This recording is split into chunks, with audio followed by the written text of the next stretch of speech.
Ya, ni urukweto rwa rundi rw'abasitari, abajene bakunda DH Snoop Dogg uko barwita Double G. Iyo ngiyo ni imitwe y'abantu iri muri simetire n'ibihimba byabo.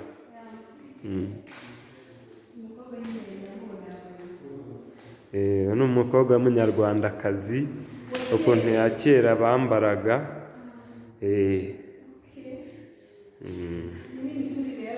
Imiturire y'abantu hariho settlements, nuclear settlement, separated settlement, hakabaho latest ziri zigeretse kuva uko byari bimeze kera, abegeranye abatandukanye. Urabona ko abangaba batuye begeranye cyane. Ahangaha noneho ahangaha urabona ko ari developed amataje agiye afitemo space n'amaparking. Ahangaha urabona ko ari za zindi ziba ziri hasi ni hafi y'igishanga mu nkuka urahabona.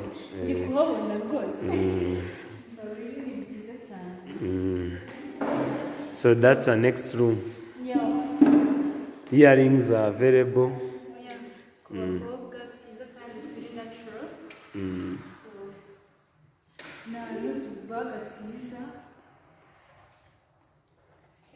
Yes. Yeah, thank you very much. I'm trying to show to give her a gift of anklets. For sure. Yeah, this is one they put on the legs. You can move it, you can play with it. Yeah, then these are bracelets. You really like them? Yeah. Yeah, this is what I do. And I normally give it to my friends, or they normally support me, like buying them so that they can like promote me in life or what I'm doing. So you're most welcome. Feel free. Just ask me anything you feel like. Yeah. And you guys, you can keep looking. They also made in Rwanda style. These are made in Rwanda. Yeah. What's your agaseke, which are good?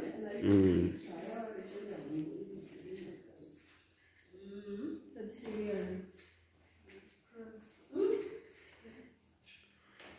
Awesome.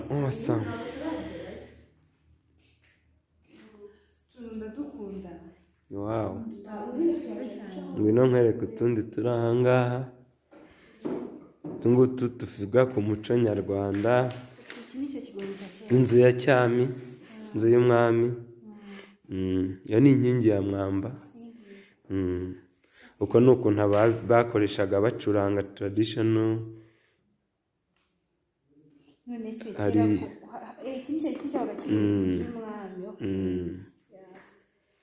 Noneho abangaba ni abantu ba kera ukuntu bambaraga ingoma, umurishyo, umwambi, ibintu bakoreshaga. Hariho imiduri. Iyo ntabwo ari ingabo, cyane umutako hindura urabona ko ari umutwe. Ingabo ni ikindi kintu. Ingabo niyo bakoreshaga bakinga umwambi. Uko n'utukombe batunyweragamo amata kera. Uwo ni umuduri. Inanga n'ingoma ndabona bivanze. So good.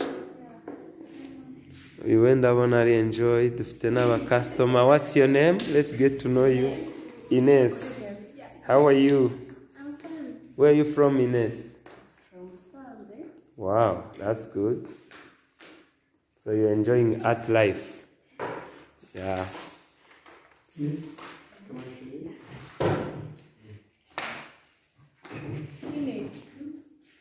Hey, the pictures is a hand. Come on, show you. Yeah. Oh, sorry. Then we'll say muri, Muri's necklace. Yeah. You see, how is it looking like on me? Nice. Yeah. This is last Keno. The artist guy, the owner. For sure. So we are meeting friends, different people. No, you see. What? This is the Nah,